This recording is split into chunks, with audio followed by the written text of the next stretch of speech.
Star of Monday Night Raw, Drew McIntyre. Why in the world did Kurt get to throw out the first pitch? Why didn't you? Well, the truth is I was supposed to throw out the first pitch. My name was on the paper. I was excited to do it, but Kurt technically has been a Mets fan his entire life. His dream since he was a kid was literally to throw out the first pitch. And as much as I was tempted to mess with him and tell him it was going to be me up until the last second, I let him live out his childhood dream. That's the kind of guy I am. I'm such a nice guy. That's why I'm not just a badass in the ring. I'm the WWE champion. I'm a nice guy. It's nice to be nice. Yes, you are the WWE champion. And I want to ask you, I always want to know, you have the belt. When you go grocery shopping, I got a couple questions. Do you wear it grocery shopping or go in the store? And where do you keep that bad boy? I keep it in the office here, but honestly, if I could wear it everywhere, I would. The only reason I don't is because of my wife. Like, whenever I wear it around the house and try to tell her, I was like, hey, babe, it's my entire life's work. I'm the champion. I need to wear a belt to hold up my pants anyway. So when I just wear it to the store, she's not for it. But I'm very proud of it, and if it wasn't for her, I would wear it everywhere. I'd be wearing this thing nonstop 24 hours a day. I'd sleep in it, actually. It's not allowed in the bed anymore. I brought it in the bed our first night. She got a little jealous and kicked it out. Forget about what she's thinking right now. Bring up that bad boy again. Hold that up like you just won it for the first time ever. We want a better look at that thing. Let's go. Listen, we get a little custom thing on the side here. It's pretty cool. A custom side plate. Yeah. Mine is way cooler than the former champion Brock Lesnar's. His sucks. Mine is awesome. Yes, it is. So, Drew, you know what? You actually started out in your homeland playing soccer, or as you like to call back in the homeland, football. So what made you drop kick that sport and start drop? Yes. We're familiar with it. So what made you stop playing and dream of becoming a wrestler? I always wanted to become a wrestler. I always wanted to be in WWE. It's just that nobody from Scotland had ever done it before, and it seems so unrealistic to everybody in Scotland, my family and friends and teachers, etc., except me. So I played football. I love football. It's a ball you kick it with your feet, American handball. I'm joking. Don't get offended. But my whole life, I just was trying to figure out a way that I could make it to America, that I could make it to WWE. And when I got to about 16 years old, I played my final football game. I was yellow carded for a challenge that I should have been sent off for, but I got a yellow card, and then I got a red card because somebody ran into my shoulder and knocked themselves out. That wasn't my fault. I was upset that I got sent off, and I actually took off my shirt, threw it at the referee, tried to fight the referee, and then got banned from the league and had to appear in the version of court there, a disciplinary meeting, to see if I was going to continue playing in the league. And it was that day I decided at 16, I'm really going to pursue this wrestling thing. I think it's probably better for me. A bit too aggressive for football, for soccer. So I pursued it. I worked as hard as I could. I stuck in at school. I got my degree at university in criminology. My last year at university, I was the first ever Scotsman signed to WWE. That's awesome. So were you like us here in the States as kids? We always used to do pretend to jump off of beds and drop atomic elbows and all sorts of stuff. Were you always doing that as a kid? Yeah. Oh, absolutely. My brother and I, all the time. We'd fight in the bedroom until he cried. We'd fight down the park. We'd play football and soccer with all our friends, and then we'd break into a fight until he cried. I hope he doesn't see this. No, he's tough now, real tough guy now. It's because of all the beatings. He learned through the beatings to be a tough guy. But yeah, my brother and I were always fighting. He was my original training partner. And he's, the reason where I am today is those original training sessions with my brother. Thanks, John. Yeah. Speaking of training partners, my partner on this show here, Kevin Millar, he likes to take his shirt off a lot on our show. But when we put a side-by-side with you, there really is no comparison. Can you give him a new workout regimen to help develop his pecs a bit? Oh, wow. You don't need any work at all. I think you're ready. I think you're ready for a WWE Championship shot. I think we can arrange that. So look at you. That's a man right there. That's a barrel chest right there. You're ready. See, Drew, I don't know if you've been around a lot of ball players, but we have those dad's bodies. Have you ever been around some ball players before? Yeah, I actually have. When I was younger, I first moved to Tampa. A lot of the Yankees players, I think, do preseason training here. When I used to go out and party in my early 20s, I'd be hanging out with some of those guys, and they're crazy. I also met Wade Boggs when I was younger.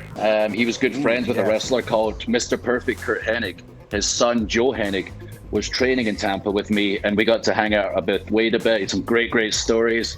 Not afraid to throw a few back as well.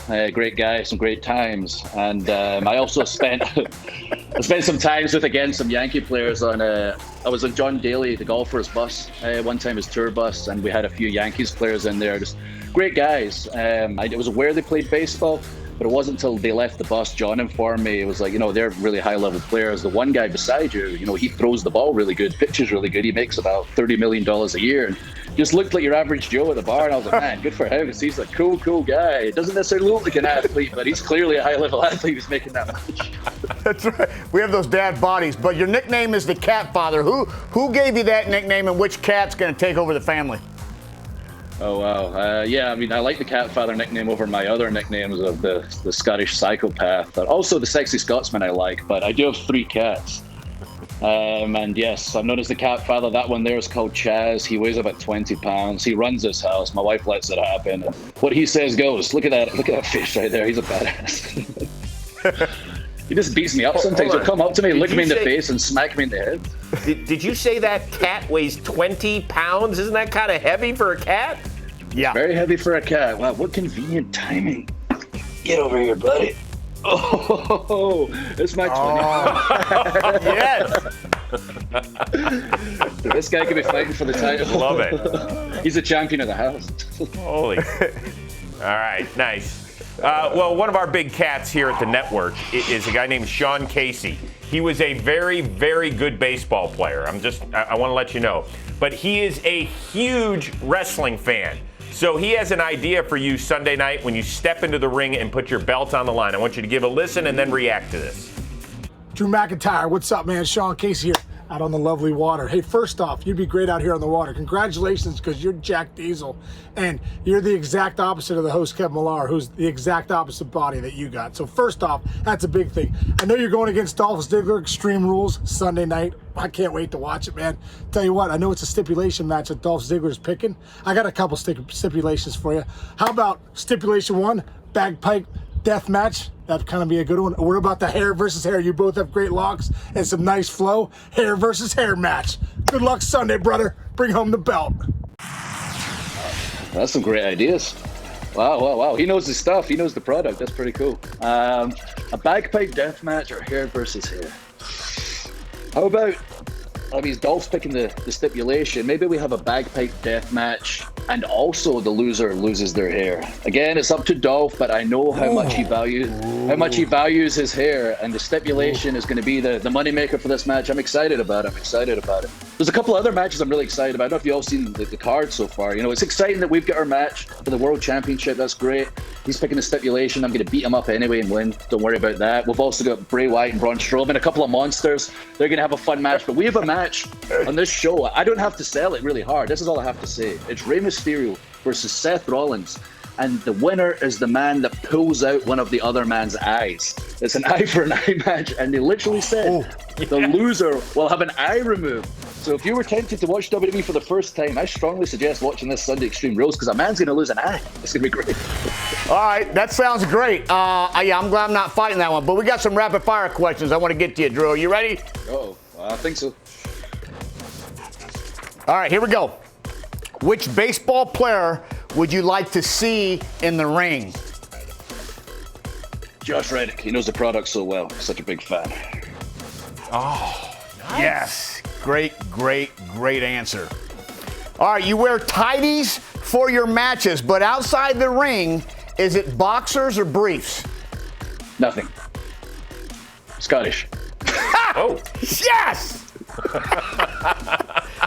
More frustrating thing about being British in the U.S., fans impersonating your accent or asking you about tea time when you were younger?